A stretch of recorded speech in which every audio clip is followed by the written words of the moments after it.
Mecbur atıp böyle paralara bakacağız.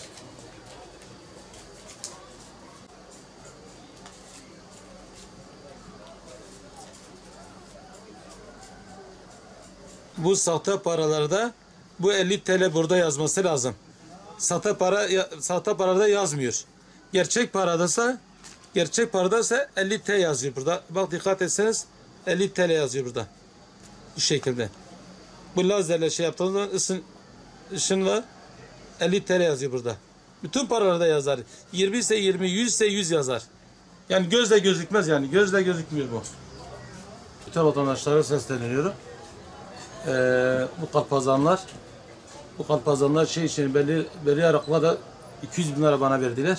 50 bir de 100 verdiler. Yani işte bunlar kalpazanlar buna dikkat ediyorlar diyorlar.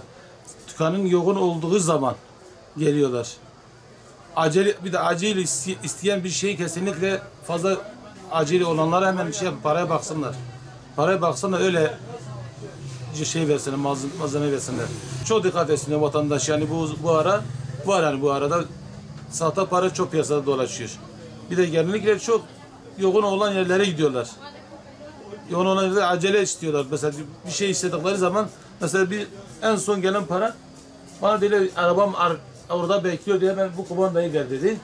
Kumandayı verdim ona. Müşteri de var, başka müşteriler de vardı. O gittikten sonra parayı bıraktım çekmece bıraktıktan sonra parayı saydı baktım sahte.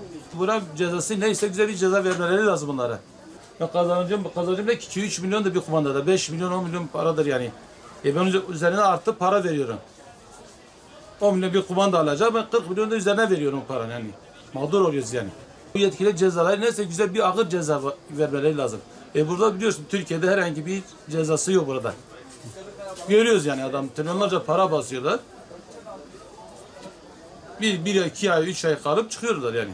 Bu paralara karşı, sahte paralara karşı mecburen getirip bir kontrol cihazı aldım. Artık bunu gelen müşterinin genellikle kontrol ediyorum parayı. Bu iş lazer işlemle kontrol ediyorum. Bazılarını artık hani şüphelediğimden kontrol ediyoruz. Şüpheli kişilerden.